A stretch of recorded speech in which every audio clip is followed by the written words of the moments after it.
Mesdames, Messieurs, chères Florangeoises, chers Florangeois, nous y revoilà un an après à cette cérémonie des vœux. Et vous le voyez, enfin en tout cas je l'espère, si la lumière est assez bonne, je n'ai pas encore pris de rides, ni de cheveux blancs. Alors j'aimerais évidemment vous parler de notre belle ville de Florence qui mérite qu'on s'y attarde. Car quelle année, là encore, nous avons tous vécu. Là encore, une année riche en émotions et pleine d'événements impromptus.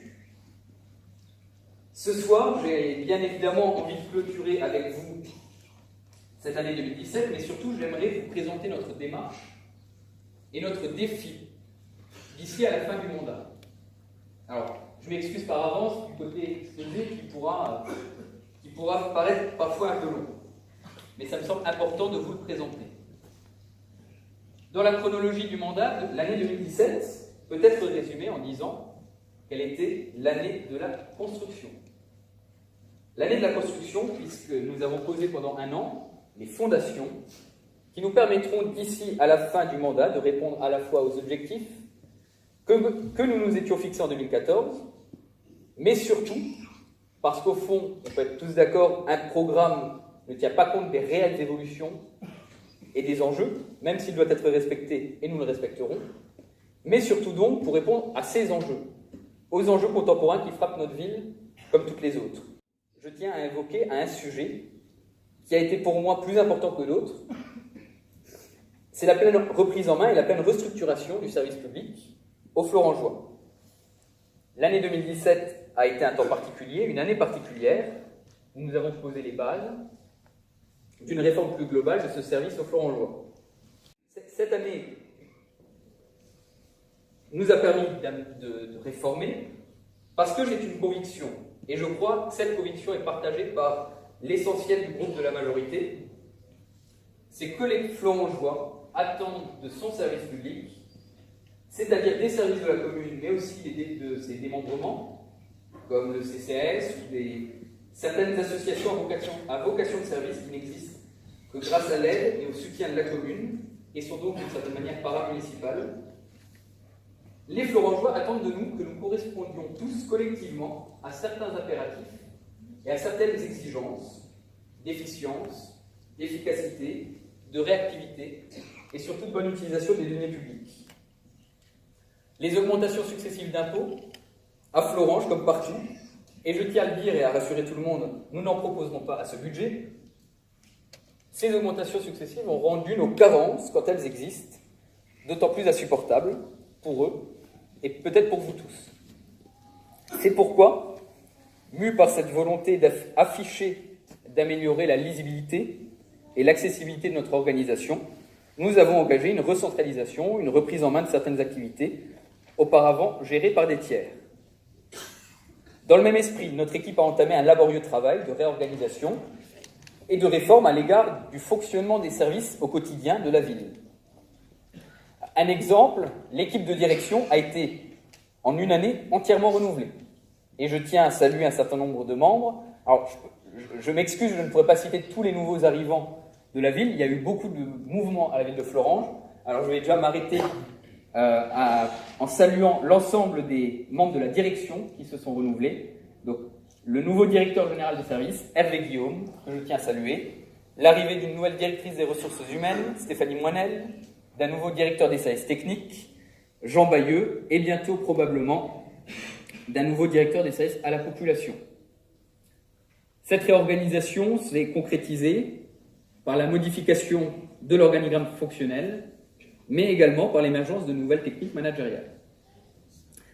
Vous l'imaginez bien, pour autant, faire évoluer le fonctionnement d'une organisation, c'est un travail, je le disais, laborieux, c'est un travail de long terme, de longue haleine, et nous avons encore de très nombreux chantiers à effectuer avec Caroline Desrates dans le cadre de cette réorganisation, et dès l'année prochaine, et je l'espère dès les prochains mois.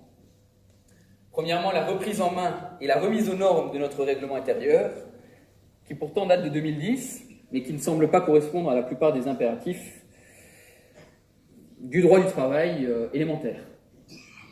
Une évolution dans la prise en charge de la qualité de l'accueil du public florangeois, avec la mise en place d'un guichet unique d'accueil aux florangeois, Florange, qui nous amènera à avoir une réflexion approfondie sur la qualité de l'accueil que nous offrons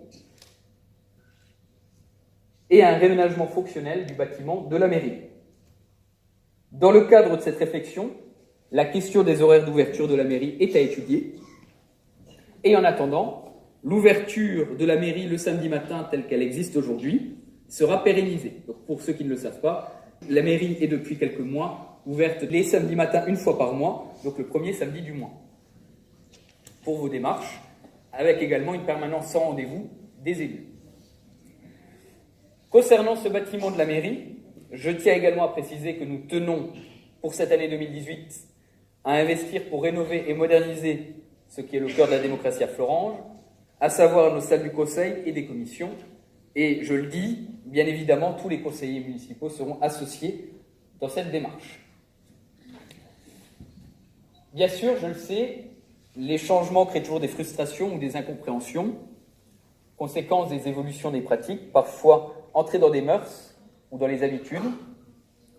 Pour autant, j'ai la conviction qu'elles sont indispensables pour moderniser notre service et répondre aux attentes des Florangeois et à vos attentes à tous. Et comme le disait cette maxime d'un grand président des États-Unis, il y a un risque et un coût associé à l'action, mais à long terme, l'inaction confortable est beaucoup plus coûteuse et risquée. Et je crois que ça a été bien trop longtemps le cas à Florange. Il s'agissait, pour le président, de Kennedy. L'année de la construction, enfin, car cette année 2017 fut une année où la commune dut faire des efforts budgétaires importants dans son budget de fonctionnement pour s'assurer les disponibilités financières qui permettront ensuite d'effectuer de futurs investissements. Donc le deuxième enjeu, vous l'avez compris, majeur pour notre ville, comme toutes les autres, c'est d'assurer la pérennité de nos finances publiques, d'assainir ces finances en effectuant notamment des investissements productifs qui nous permettront à terme de gagner en efficacité, en efficience, et donc d'avoir des marges de manœuvre un peu plus importantes. Mon adjoint en finance, Alain Hier, pourrait très bien faire bien mieux que moi un exposé sur l'état de nos finances. Je tiens à rappeler qu'à notre arrivée, l'état de ces finances était alarmant et ne nous permettait pas, par exemple, d'emprunter. Nous avions un endettement de 12 millions d'euros malgré une augmentation de la taxe foncière de 60%. Je tiens à rappeler que notre ville a été mise en 2010 sous réseau d'alerte par la sous-préfecture. Je tiens à rappeler qu'à l'heure où nous devons rénover la passerelle, nous payons encore l'emprunt de ce bâtiment. Je tiens enfin à rappeler que Florange n'est pas une ville en difficulté financière réelle. Et nous ne sommes pas pauvres. Je tiens à vous le dire. Nous ne sommes pas pauvres et nous avons une richesse certaine. Sauf que cette richesse ne se voit pas sur nos trottoirs, ni dans nos bâtiments communaux, ni dans nos infrastructures. Par contre, nos frais de fonctionnement sont assez éloquents à cet égard. C'est pourquoi, depuis 3 ans, nous assurons le désendettement de la commune en limitant les investissements. L'année 2017 a vu l'aboutissement, dans cette logique d'économie, a vu l'aboutissement de nombreuses initiatives, notamment la reprise de nos marchés publics ou l'investissement dans un parc de véhicules neufs pour éviter une location coûteuse dans les frais de fonctionnement. Et ces efforts nous permettront d'effectuer des économies potentielles de plusieurs centaines de milliers d'euros sur nos charges courantes, avec des résultats dès 2018.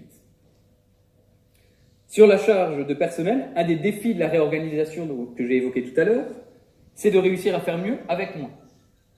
Je suis confiant, mais nous n'avons pas le choix, dans tous les cas, puisque ne plus augmenter les impôts locaux demeure un réel objectif, et que l'État, comme je l'ai dit tout à l'heure, nous enlève d'exercice budgétaire en exercice budgétaire des dotations et des aides qu'il a assurées auparavant. Si l'année 2017 a été cette année de la construction et de la pose des fondations, l'année 2018 sera l'année de la concrétisation.